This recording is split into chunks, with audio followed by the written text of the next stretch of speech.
Ok, ça, c'est moi, en train de contempler la splendeur de l'infini dans la première photo de tous les temps d'un trou noir. Quand tout à coup je me suis dit que ça serait bien plus épique avec la musique d'Interstellar, le meilleur film de tous les temps.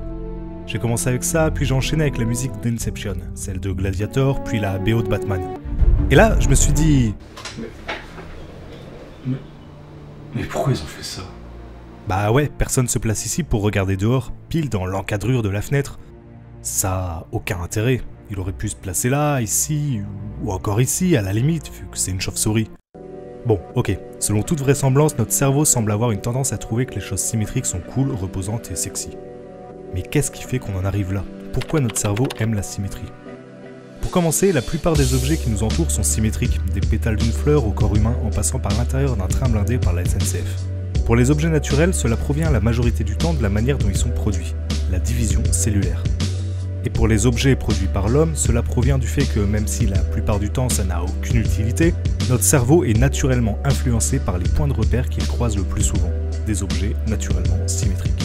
Oui, en gros la symétrie est sexy parce qu'elle est tellement présente dans le monde que notre cerveau en vient à la considérer comme la norme, les choses asymétriques étant considérées comme anormales, soit parce que signe d'incohérence, de maladie, de laideur, les visages symétriques étant reconnus comme plus beaux en moyenne, ou alors d'une manière plus étrange, les nombres impairs, donc considérés comme non symétriques, étant moins naturels pour nous que les nombres pairs, odd en anglais signifiant impair mais aussi étrange ou bizarre.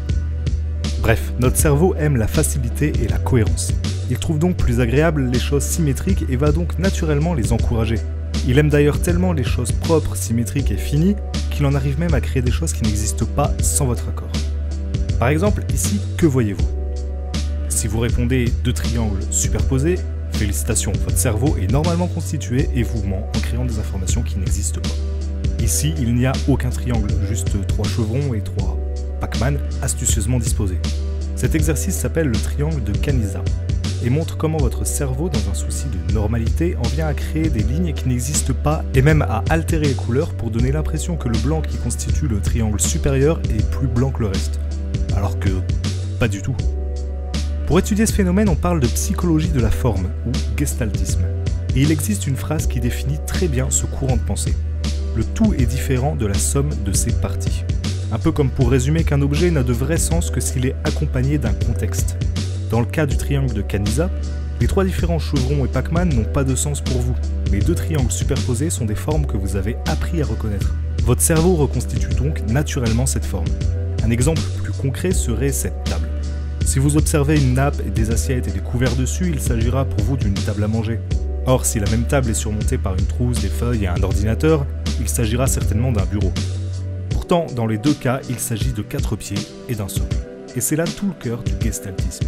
Vous devez admettre que vous ne percevez le monde qui vous entoure que par les interprétations que vous en faites et non pas par sa vraie nature et ses détails. D'ailleurs, je me suis toujours demandé à quel point le monde qui nous entoure ressemble vraiment à celui que l'on perçoit. C'est vrai ça après tout. Pour nous, la couleur d'un objet ne correspond qu'au type de couleur qu'il reflète et à ce que nos yeux vont capter. Et selon l'œil de celui qui regarde, cette couleur peut prendre différentes teintes, voire carrément changer de couleur dans des cas de daltonisme. S'il en va de même pour chacun de nos sens, et si la vision d'un même objet peut changer d'une personne à l'autre, alors comment peut-on être sûr que le monde qui nous entoure n'est pas complètement différent de celui que l'on perçoit? Pour répondre à cette question, il faut... Déjà? Bon, tant pis, on continuera plus tard. Dommage, ça avait l'air intéressant. Bon allez, hop, validé, exporté.